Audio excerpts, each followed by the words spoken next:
문산하고 임진강 사이 운천역이라고 하는 조그만 역이 있습니다. 그 앞에 새한반도 센터라고 하는 센터가 있어요. 거기서 지난 7월 9일날 냉전 70, 정전 72주년 냉전의 얼음 깨기라는 세미나가 있었습니다. 정진호 교수와 또 김누리 교수 그리고 김동기 변호사, 유튜브에 보시면 핫한 세 분이십니다. 이 세 분을 한 자리에 묶기가 쉽지 않았는데 보안공대에 있는 정진호 교수가 물독 세미나, 물릉도 독도 세미나라는 게 있습니다. 그리고 이분은 한동의 포럼을 이끌고 계시는데 한국에 있는 이 동해가 지중해가 되어서 이제 이 남북 간의 통일을 이룰 수 있는 이 동해 물길을 통해서 유라시아까지 가는 물길, 하늘길, 땅길 이 세 가지를 이야기하면서 이 포럼을 하시는 분이십니다. 정진호 교수 아실지 모르겠습니다만은 연변과학의대에 계셨고 평양과학의대에 가족들과 함께 들어가 사신 분입니다. 그래서 아이들과 같이 자기 둘째 아들이 함께 생활도 했던 분입니다. 근데 그분이 주최해가지고 그 장소를 빌어서 하는 자리였습니다. 잘 끝났습니다. 60여 명 정도 참석을 했고요. 평가지 참 좋았는데요. 그날 저희 주빌리 단톡방 56명이 있는 단톡방에 이런 글이 하나 올라왔습니다. 우리를 파시스트라고 한다고요? 그래서 파시스트를 찾아봤다는 거예요. 김누리 교수가 한 강의입니다. 어떻게 저런 사람을 지지하느냐? 그것은 우리가 파시스트이기 때문이다 라는 얘기를 계속 얘기를 한 거예요. 이분은 독일에서 공부를 해왔기 때문에 독일의 그 파시스트에 대해서 많이 연구를 하신 분이에요. 우리가 잘못된 교육을 받았고 그 교육 때문에 이 파시스트가 됐다라는 얘기를 들은 거예요. 그러니까 거기에 대해서 열불이 났었던 어떤 권사님 하나가 이제 문자를 올린 거예요. 그리고 그 다음날 10일날 민통선 안에서 통일사역을 하시는 유명하신 분입니다. 민통선 아버지는 아마 그분을 거의 아실 건데요. 그분이 또 글을 올렸어요. 이런 글들은 이런 강사들 초청 안 했으면 좋겠다. 너무 불편했다. 근데 그분이 이전에 운동권이셨어요. 근데 이분이 이 전향이라고 합니까? 어쨌든 극우가 되셔가지고 이제는 이 극우적인 얘기를 들으니까 너무 싫었다. 극우에 대한 비판 얘기를 들으면서 너무 싫었다라는 얘기죠. 두 분 다 이 강연에 대해서 반대하는 그런 입장을 표현하신 거예요. 거기에 네 분이 좋아요를 올렸던 거죠. 그러자 이제 또 그 밑에 파문점교회라고 하는 교회가 있습니다. 민통선 안에 들어가면 교회가 하나 있어요. 대성동이라는 마을이 있고요. 그 대성동은 북한의 기정동하고 서로 마주보고 있는 유일하게 민통선 안에 있는 교회입니다. 거기에 있는 목사님이 그런 글을 올리신 거예요. 우리 파문점교회에서도 이런 강의를 한번 했으면 좋겠다는 긍정적인 글을 올리신 거예요. 그리고 저한테 개인적으로 좋았다라고 말씀하신 분이 세 분이었어요. 4대 4가 똑같이 긍정과 부정의 평가가 있었어요. 그래서 이제 제가 그 다음날 글을 올리면서 정치는 통일은 정치의 영역이고 정치의 영역은 대립이 있을 수밖에 없다. 그러나 이 자리는 공론의 장이 아니기 때문에 입장 표명을 이제는 좀 절제해 주시면 좋겠다 하고 나서 마무리를 지었습니다. 우리가 기도하는 정치도 그렇고 통일도 그렇지만은 이것은 호불호가 있잖아요. 긍정과 부정이 있잖아요. 반대과 찬성이 있을 수밖에 없습니다. 신랑 2024년 8월이었습니다. 제가 이제 그 주빌리라는 단체를 섬기고 있는데요. 그 모임에서 이 베를린 서밋 대회를 했습니다. 전 세계에서 주빌리 운동을 하신 분들이 미국에서, 태국에서, 영국에서, 독일에서 함께 참여한 기도의 모임이었습니다. 베를린 장벽 앞에 가서 이제 기도를 하고 있는 그런 상황이었습니다. 그런데 이제 그때 저희들이 베를린 갔기 때문에 이 서밋 대회도 하지만은 이제 종교 순례지를 돌고 있잖아요. 근데 그럴 때마다 베를린 비전교에 있는 김현배 선교사님이란 분이 이제 차에 타게 되면 늘 우리들에게 암송을 시킵니다. 오늘 피터방 목사님이 암송했잖아요. 맘만 살고 새. 그 암송시킨 것처럼 매번 암송시킨 거예요. 따라서 합니다. 아데나워, 빌리 브란트, 앙겔라 메르켈, 헬무트 콜. 헬무트 이게 이제 독일의 수상들이에요. 이렇게 매일 암송을 시킨 거예요. 그래서 이제 암송이 된 거죠. 그래서 찾아와서 이제 찾아봤어요. 그랬더니만 아데노아는 우리나라 이승만 대통령, 박정희 대통령처럼 기민당, 보수당입니다. 그리고 나인강의 기적을 일으킨 사람이죠. 48년도부터 14년까지인가 통치를 했었는데 그 기간 동안 미국과 자유경제를 하면서 시장경제를 하면서 부흥을 일으킨, 그래서 나인강의 기적이 그때 나온 겁니다. 그리고 나서 이제 진보 정권으로 넘어갔는데 그때가 빌리 브란트라고 하는 분입니다. 이분이 동방 정책을 펼쳤고 그것 때문에 그 후로 이 통일의 전초 기지를 닦았다 할 만큼, 이분이 유명한 것은 폴란드에 가서 폴란드에 많은 독일인들이 그 폴란드인들을 학살했잖아요. 근데 그 자리에서 무릎을 꿇고 참배를 합니다. 세계의 화해다라고 하는 매우 유명한 장면입니다. 그러면서 독일에 대한 진정성을 사람들이 인정을 해줍니다. 그리고 이제 그 나중에 통일이라든가 또 유럽연합까지 이어지게 되는데요. 그 기민당입니다. 우리나라를 말하면 김대중 대통령 같은 분입니다. 그리고 이제 통일의 주역이었던 사람이 헬무트 콜이었고요. 앙겔라 메르켈은 유럽연합을 일으킨 사람입니다. 우리가 생각할 때 독일이 통일됐다는 것도 불가능한 일이지만 프랑스와 이 독일이 서로 유럽연합을 이루었다는 것도 더더욱 놀라운 일입니다. 두 나라는 앙숙이에요. 수백 년 동안 앙숙입니다. 우리가 일본을 앙숙이라 하지만 일본보다도 훨씬 더 치열한 그 두 나라인데 연합을 이루었잖아요. 그런 점에서 이 독일에 대한 통일을 보면서 정치인이 매우 중요하고 특히 보수와 진보가 서로 번갈아 가면서 독일 통일을 이루었다라는 그런 생각이 들었습니다. 저는 5.18 때 광주에서 대학생이었고요. 그 5.18 현장에 있었던 사람입니다. 그렇기 때문에 왜 전라도 사람들이 이렇게 진보라고 보기는 뭐합니다만은 민주당을 지지하는가에 대한 심정적인 이해를 제가 알아요. 제가 비록 이 경기도권에 와 있지만은 전라도 사람들이 왜 90% 가까이 저렇게 하는가 하는 것은 한 맺힌 피해의식 때문에 그러는 거예요. 자기들이 피해받았고 자기들이 고통을 당했는데 빨갱이라고 그동안 누명을 썼잖아요. 그러니까 이 억울함을 표로 나타내는 거예요. 그러니까 지금 여러 가지 얘기를 듣습니다만은 광주 사람들이 이 통일에 기여하는, 그리고 지금 이 민주화를 이루는, 그리고 이번에 비상계엄의 이 사태를 바꾸는 일에 기여할 수밖에 없었던 것은 태생적으로 그 아픔이 있어서 그래요. 그래서 저는 5.18이라고 하는 걸 경험하면서 모르고 살았거든요. 그리고 이제 목회하는 일에만 관심을 갖고 2002년도에 오긴 왔지만, 파주에 오긴 왔지만은 관심이 없었어요. 그냥 평소 기도하는 정도만 기도를 하고 있었어요. 그런데 2018년도 4월 27일 날 남북정상회담이 있었잖아요. 근데 그 이후로 이틀 후에 이 통일 코리아 기도 모임이라고 하는 모임이 오살리 기도원에 있었습니다. 40일 동안 24시간을 기도하는 기도 집회였어요. 그것은 하와이 열방대학에 있는 마크 조라고 하는 YM이죠. 그 선교사가 3년 전에 하나님으로부터 비전을 받은 거예요. 이분이 미국 국적을 가지고 있어서 평양을 통해서 판문점에 온 거예요. 근데 그때 하나님 마음을 주시기를 저 남쪽에서 이 북쪽을 향해서 예배를 드려주지 않겠냐 하는 그런 마음을 주신 거예요. 그래서 이분이 하와이 열방대학의 동북아 학교장인데 그때부터 준비를 하셨어요. 3년 동안에. 그리고 나서 그때 이틀 후, 그러니까 29일부터 40일 동안을 이 오살리 기도원에서 24시간 기도회를 한 겁니다. 그때 이제 제가 한 3번 정도 참석을 했는데요.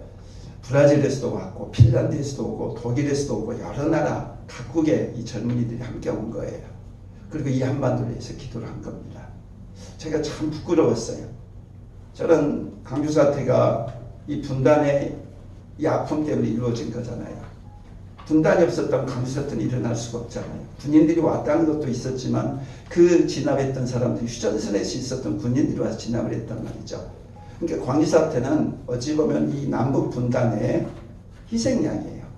광주 사태가 광주 민주항쟁이라고 그러죠. 민주항쟁이 있었기 때문에 저는 통일까지 갈 수 있다고 봐요. 이 냉전의 벽을 허문 것이 저는 광주 민주 항쟁이라고 봐요. 그때부터 제대로 된 민주화 세력이 세워졌고 지금 이 계엄 사태를 막아냈고 이제는 통일로까지 갈 수 있다. 그때 깨달은 거예요. 그러면서 그때부터 이제 페이스북을 하면서 2018년도부터 제가 이런 어떤 아픔 속에 있었는데 그동안 이런 것을 고백하지 못했다라는 얘기를 하면서 참여를 하게 되었습니다. 그리고 주빌리를 참여하게 된 거죠. 2년 앞서서 대통령이 되게 했을까? 2년 앞서서 대통령 되게 하셨고 2년을 앞서서는 시각을 하게 했을까라는 거죠. 이것은 한반도의 평화의 시대가 오고 있고 80년이 분단 세상이 바뀌어지고 있는 중대한 이 기로점이다라는 생각이 들었습니다. 특히 트럼프의 등장과 함께 북미 간에 이런 어떤 내용 협상들이 이루어지고 또 그것이 남북의 새로운 교류와 협력까지 이루어지는 정말 중요한 시점이다라고 생각이 들었습니다. 세 번째 김동기 변호사는 이런 책을 최근에 썼어요. 트럼프는 김정은에게 무엇을 원하는가 그 얘기를 썼는데요. 우리는 노벨 평화상 때문에 라고 말하는데 그것만 아니라는 거예요. 미중 패권 전쟁의 와중에서 중요한 것이 북한이고 이 북한을 미국이 끌어들여야 된다는 생각을 했다는 겁니다. 그리고 이제 미국의 오피니언 리더들이 계속 그 얘기를 하고 있고 그것을 트럼프가 나서서 이야기할 뿐이라는 거예요. 무슨 얘기인가 하면은 북한이라는 존재를 이제는 이 미국 쪽으로 끌어들여야만이 이 중국과의 미국과의 싸움 속에서 유리하다는 결론을 내렸다는 겁니다. 그런 어떤 이 거대한 전략적인 관점에서 북한에 대한 얘기를 하고 있다라는 얘기였어요. 저도 동의를 한 겁니다. 2018년 문재인 김정은 회담이 있으면서 하나님이 우리나라를 통일되게 하실 것이고 이제는 유라시아를 지나서 유럽까지 가게 하시는 아시안 하이웨이 1호 이건 도쿄로 또 출발합니다. 부산을 통해서 경부선을 통해서 이게 터키까지 가는 노선입니다. 그리고 아시안 하이웨이 6호는 부산으로부터 출발해가지고 지금 전쟁이 있는 벨라루스까지 가는 도로입니다. 북한이 막혀져 있죠. 물론 중간중간 막혀져 있지만 지금 우리가 부산에서 도를 뚫고 있는 이유들도 그런 이유 때문에 그렇습니다. 그런 날들이 올 거다라는 기대를 합니다. 두 번째 당선이 됐죠. 현 대통령이. 저는 세 가지 이유로 설명을 합니다. 첫 번째는 겸손케 하셨다. 만약에 3년 전에 대통령이 되셨다면 굉장히 교만했을 것 같아요. 자기 실력 때문에 했을 것이고 또한 문재인의 두 번째 시리즈가 있기 때문에 그다지 큰 역량을 발휘하지 못하고 묻혀서 갔을 것 같아요. 그런데 그 3년 동안 무슨 일이 벌어졌습니까? 첫째는 사법살인이 일어나서 대법원까지 가고 금식하면서 그것을 막아냈잖아요. 두 번째는 칼퇴를 당해서 죽을 뻔했어요. 0. 몇 미리 차이로 살아났잖아요. 그리고 총선을 치르게 되면서 수박이라고 하는 사람들을 정리하게 되었어요. 그리고 압도적인 이 승리를 통해서 힘있게 일을 할 수 있게 하신 거예요. 그래서 저는 현 대통령이 겸손하게 하셨다. 두 번째는 분단 세력. 이번 일을 통해서 드러났지만 곳곳에 압력하고 있었고 그동안 80년 동안 뿌리내렸던 이 세력들이 얼마나 곳곳에 많은지 뭐 정치계, 뭐 언론계, 이 사법계는 말할 필요 없이 교육계, 종교계까지. 그래서 이번 기회에 더해서 이 교회 안에 있는 이 극우들이 다 드러난 거잖아요. 저는 그것이 다 심판받을 거라 봐요. 그래서 분단 세력, 더 이상 전쟁을 일삼고 이 나라를 분열로 길로 가는 세력들을 끝장내려고 하신다라는 거고 세 번째는요. 한국교를 사랑하신다. 무슨 뜻인가? 저는 사회적으로나 정치적으로 진보적인 생각을 갖고 있지만 동성애나 동성혼에 대해서는 반대하는 입장이에요. 만약에 첫 번째 대선에 당선됐다면 동성혼이 차별금지법이 어느 정도 안에서 통과되지 않았을까 하는 그런 생각을 합니다. 근데 3년이라는 기간이 지나오면서 이제는 이건 하지 안 되겠다라는 생각을 하실 것 같아요. 동성애나 동성을 합법화하는 건 동성애 자체는 어쩔 수 없죠. 그것은 막을 수는 없지만 합법화해 주는 것만큼은 법적인 문제잖아요. 이것은 정치 영역이고 우리가 이 문제에 대해서는 관심을 가져야 된다라는 측면에서 하나님은 그래도 한국교회를 사랑하신다. 한국교회가 여기에서 무너지지 않도록 해주셨다라는 그런 마음이 들었습니다. 자, 오늘 본문 말씀 보도록 하겠는데요. 지난 7월 26일 날 정했던 본문이 사실은 7장 9절입니다. 그리고 때리시는 하나님에 대한 제목이었어요. 그래서 피터방 목사님이 이거 가지고 준비를 했다가 오늘 본문을 바꾸니까 왜 바꾸냐라고 연락이 와서 저는요 초청받으면 생명의 삶을 가지고 묵상했던 말씀 가지고 전합니다 하면서 오늘 본문이 에스겔서 11장 19절 20절 말씀이에요. 근데 때리시는 분 이런 표현이 성경에 있는 거 처음 봤어요. 하나님이 때리는 분이라는 표현이 나와요. 찾아보십시오. 나는 때리는 이다 이 표현이 나와요.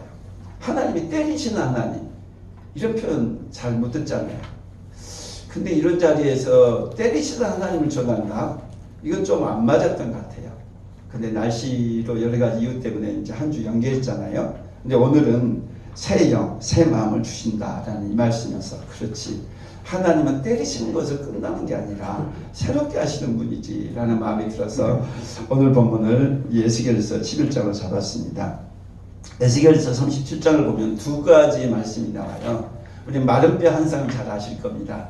뼈다구가 그 생기가 들어와서 군대가 되어지는 말씀 잘 아실 거예요. 근데 16절 이하에 있는 내용은 아마 잘 모르실 거예요. 그래서 통일 사역을 하신 분들은 16절 이하의 말씀을 굉장히 많이 그 말씀을 전합니다. 두 개의 막대기를 취하라고 해요. 하나의 막대기는 유다고 하나는 에브라임이에요. 그리고서는 그 두 개를 하나로 만들라고 하십니다. 그러면서 하나님 말씀하시기를 이제부터는 둘이 아니라 하나다 그 말씀을 하세요. 그래서 하나의 민족, 하나의 국가, 하나의 임금 그 얘기를 하세요. 다시 말하면 유다라고 하는 이 남쪽 왕국과 북쪽 왕국이 나눠져 있었잖아요. 그리고 둘 다 이제 패망한 거죠. 그래서 포로까지 끌려와 있었던 이들에게 이제는 하나가 되게 할 거다. 근데 그것이 언제 이루어져요? 역사상 실현된 적이 없어요. 예수 그리스도가 오셔서 영적으로나 신앙적으로 이루어졌지만 실제로 이루어진 적은 없어요. 그래서 저는 이 땅에 주님이 재림하시면 그때가 이루어질 때다라고 말씀을 그렇게 생각을 하고 있는데요. 어쨌든 주님 안에서 하나 되게 하신다라는 말씀이 오늘의 새 영과 새 마음을 주신다는 말씀과 통한다라고 보여집니다. 말씀 마치고자 하는데요. 하나님이 두 가지의 모습을 보여주고 있는 것이죠. 계시록 에스겔 7장 9절에 있는 말씀이나 시편 7편 11절에 있는 말씀은 똑같은 말씀인데요. 매일 분노하시는 하나님 이런 구절도 성경에 있더라고요. 매일 하나님 분노하신대요. 그냥 심판하신 정도가 아니라 매일 분노하시는. 왜 그러겠어요? 죄에 대해서. 왜 때리십니까? 죄에 대해서. 우상까지 숭배하는데 성전까지 들어와서 우상을 숭배할 지경이 되니까 하나님 버리신 거잖아요. 성전도 버리신 하나님이라고 한다면 교회 다닌다고 목회자라고 마음대로 그렇게 범죄하고 마음껏 그렇게 말을 하고 나는 구원받았으니까 나는 무엇을 해도 괜찮다고 하는 진짜 이 구원바가 따로 없는 오늘날 그분들이 말하고 있는 수없는 거짓말을 하면서도 절대로 그 거짓말에 대해서 반성하거나 사과하지 않는 그것을 잘못으로 인정하지 않는 어떻게 거짓말을 그렇게 하면서도 그렇게 쉽게 넘어가는지 그게 때리시는 하나님, 분노하신 하나님이 하나님의 마음일 거라 저는 봐요. 하나님이 얼마나 안타까워하실까. 근데 두 번째는 뭐라고 말합니까? 내 백성이 되고 내 하나님이 되게 할 것이다. 내가 하나님 되게 할 것이다. 그래서 저는 뭘 때리시냐? 사람 때리는 것이 아니고 악한 영을 때리시는 거다라고 그렇게 적용해요. 분단을 일으켰던 사람들의 비유 속에서 그렇게 나쁜 짓을 하게 하는 이 악한 영. 그래서 가정 안에서 분쟁이 일어나고 교회마다 싸움이 일어나고 뭐 정치권을 말할 필요 없고 남북도 그렇고 이제는 미국과 중국이 싸우는 이런 분열 이 한반도에 유독 이 분열의 역사가 많은데 하나님이 그 분열의 역사를 때리시고 심판하신다.